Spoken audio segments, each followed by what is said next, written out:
Halo guys, kembali lagi di channel saya. Berhubung masih ada sisa putih telur dari buatan lapis legit, jadi saya masih bikin kue putih telur ya guys. Variasinya kali ini agak beda, saya bikin chiffon cake putih telur. Hasilnya lembut banget guys. Hari keempat itu juga masih enak banget, pokoknya masih lembut. Dan hari kelima belum sempet coba karena kuenya udah habis. Nah seperti ini guys kuenya. Nah kalian lihat ya, hasilnya bagus banget. Jadi kalau kalian mau buat kue yang ini, nanti saya kasih cara buatnya dan kalian tinggal lihat cara bikinnya ya. Hasilnya pasti akan sama kalau kalian ikutin cara buatnya. Oh ya, putih telurnya ini saya bukan fresh, tapi saya taruh kulkas. Maksud kualitasnya bagus, tapi nggak langsung pakai. Saya sempat taruh kulkas dulu, lalu saya keluarin suhu ruang baru saya pakai. Nah ini enak banget guys, manisnya pas, lalu lembutnya juga oke banget. Kita mulai aja yuk.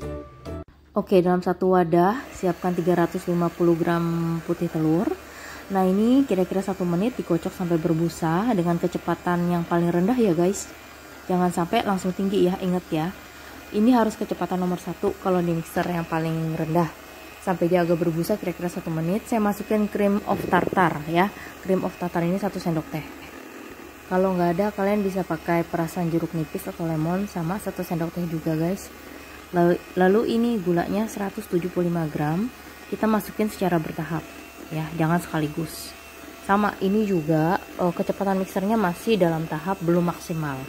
Ya kita naikin sedikit-sedikit. Nanti kalau gulanya udah masuk semua baru kita naikin sampai kecepatan yang paling tinggi. Kira-kira untuk ngocok putih telur sampai mengembang putih, kental dan berjejak ini kurang lebih kalau saya ini dengan mixer saya itu sekitar 8 menit guys. Ya jadi kondisinya itu dia itu nggak sampai hard pick, dia cuman steam, maksudnya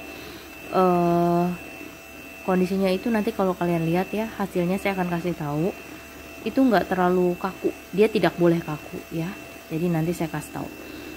Nah jadi ini gulanya udah selesai, baru saya naikin kecepatan mixer ke yang paling tinggi. Oke, ini adalah salah satu tips untuk cara mengocok putih telur guys ya, untuk mempertahankan volume adonan, jadi nanti kalian juga enggak cepat kempes adonannya. Nah seperti itu. Jadi kalau ditarik ya, dia itu tuh yang kalian lihat adonan yang di bawahnya dia langsung melengkung ke bawah ya, kayak dia tidak tegak berdiri kayak pensil, itu kan kondisi kaku. Ini enggak, kalian coba lihat aja seperti itu. Kalau di mixer saya sekitar 8 menit ya, dari sejak awal yang kita mau putih telur awal. Jadi kondisi ruangan meskipun telurnya udah masuk kulkas tetap bisa, yang penting sudah suhu ruangan. Oke, selanjutnya ini 90 ml air kita taruh dalam satu wadah gelas ya, atau gelas ukur, sama 1 sendok makan pasta pandan. Saya pakai agak banyakan dikit boleh, tapi jangan terlalu banyak, nanti nggak enak. Oke, lalu 1 sendok teh baking powder double acting sama setengah sendok teh garam. Guys, ini saya pakai double acting karena nanti kan ini saya dibagi 2 adonan, jadi dia sambil nunggu manggang supaya adonannya nggak turun. Lalu langsung masuk susu 1 sachet ya, susu bubuk. Dan untuk tepungnya saya gabungan antara protein rendah dan protein tinggi ya. Saya pakai terigu kuncinya 125 gram, cakranya 50 gram. Jadi itu dicampur semua jadi satu. Lalu dituang, oh ya tambah vanilinya tadi ya. Vanilinya jangan lupa 1 sendok teh. Lalu air yang sudah digabung dengan pasta pandan digabung di sini, sama santan 1 bungkus karak yang paling kecil 65. Mereknya apa aja guys, pokoknya santan instan 65 ml yang paling kecil itu ya. Lalu kemudian minyaknya. Saya pakai di sini 120 ml minyak sayur guys ya. Dicampur juga di sini. Nah, kalian coba lihat konsistensi adonan ini waktu diaduk ya, kita aduk pakai whisk ya.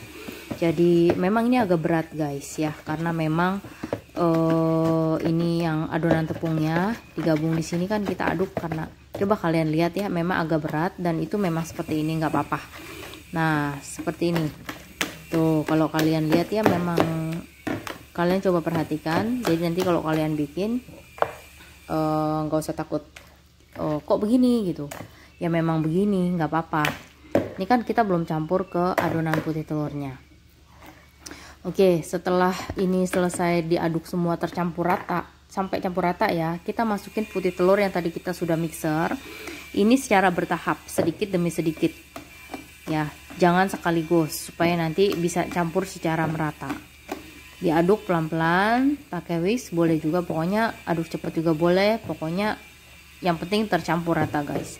Sebenarnya lebih baik kita awalnya itu bikin adonan yang keringnya dulu ya, yang tadi sama minyak tadi sama air, baru di mixer putih telurnya. Tapi saya udah terlanjur kocok putih telurnya dulu, ya udah jadi nggak apa-apa. Tapi lebih baik kayaknya kita buat adonan yang terigunya dulu, putih telurnya setelahnya ya.